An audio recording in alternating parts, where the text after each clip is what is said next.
Il a toujours été là, d'aussi loin que remontent mes souvenirs, sans effort particulier, il court depuis toujours. Un mal des transports tout à fait commun lui avait ordonné quelques habitudes. Dans le train, ces habitudes étaient devenues un rituel, et le rituel était simple. Sitôt dans le wagon, il choisissait sa place, dans le sens de la marche, côté fenêtre, puis relevait le col de son t-shirt pour y plonger les narines. Il s'installait, posait son sac, regardait le quai glisser au moment du départ. Et puis, il était là.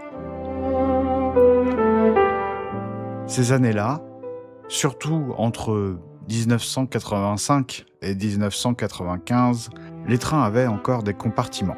6 places, une porte coulissante en verre, des sièges en tissu bleu ou bordeaux selon les lignes, une petite tablette rabattable, quelquefois une forte odeur de cigarette. Les passagers lisaient des journaux pliés en 4 ou des romans de poche. Certains dormaient dès le départ, la tête contre la vitre, comme si le mouvement les éteignait. On regardait par les fenêtres, ou on faisait semblant de ne pas regarder les autres.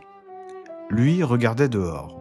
Il le voyait traverser les forêts, suivre les rivières, longer les autoroutes en sens inverse. Il y avait eu la fois en Savoie où il avait skié sur une pente hors piste, sans bâton, avec une aisance indécente. La fois où, à l'approche de Lyon, il avait gravi une façade de béton comme si c'était un escalier. La fois, quelque part entre Paris et Bruxelles, où il avait marché sur l'eau d'un canal, sans y prêter attention. Il accompagnait, il improvisait, il ne regardait jamais vers le train. Une fois, dont il a oublié le contexte dans sa pensée, il essaya d'en parler. Lors d'un trajet vers Salzbourg, sa mère lisait. Il tira sur sa manche, désigna la vitre. Elle regarda une seconde, patiemment, la façon dont on regarde quelque chose qu'on ne voit pas et qu'on ne cherche pas à voir. « Tu le vois » dit-il à sa mère. « Oui » questionna-t-elle, et elle replongea dans les pages de son livre. Le chien s'en mêla lors d'un trajet vers Munich. Il devait avoir 12 ans. En face de lui, un petit caniche, ou race affiliée, posé en équilibre instable sur les genoux d'une femme, débordant d'une agitation sans objet. Puis ses oreilles se dressèrent. Sa tête pivota lentement, suivant quelque chose, le long de la vitre, à la même vitesse que le train. Ses yeux ne pouvaient pas mentir. L'enfant resta immobile. Quelque chose venait de se déplacer dans sa tête, sans bruit, comme un meuble qu'on pousse de quelques centimètres et qui change l'acoustique de toute une pièce. Il n'était peut-être pas le seul. Ou alors, la frontière entre ce qu'on invente et ce qui existe était moins étanche qu'il ne le croyait. Ce qui revenait au même, et en même temps, ne revenait pas du tout au même. La silhouette. Il convient de la décrire désormais puisque les occasions se font rares. Floue, légèrement transparente, parfois comme posée sur le paysage plutôt qu'inscrite dedans, pas de visage précis, pas de vêtements particuliers.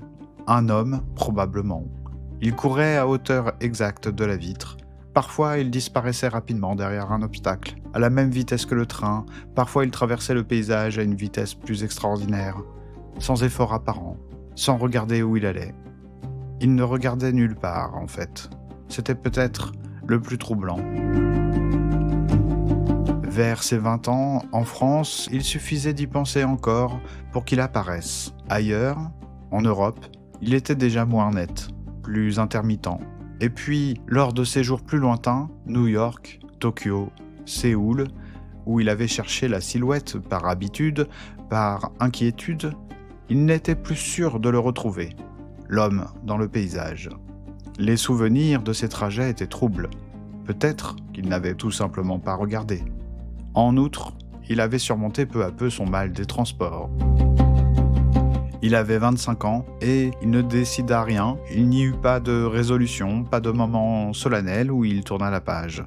Il réalisa un jour, dans un train entre Paris et Bordeaux je crois, qu'il n'avait pas regardé par la fenêtre depuis un certain temps.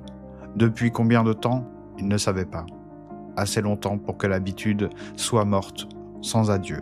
Il regarda par la fenêtre, le paysage, juste le paysage. Il vivait au Japon depuis quelques années. Il avait 40 ans. Un jour qu'il se sentait un peu patraque, rien de grave, juste cette légèreté creuse qui installe le passé au premier plan, il prit un train pour Osaka. Il choisit sa place sans y penser, dans le sens de la marche, côté fenêtre.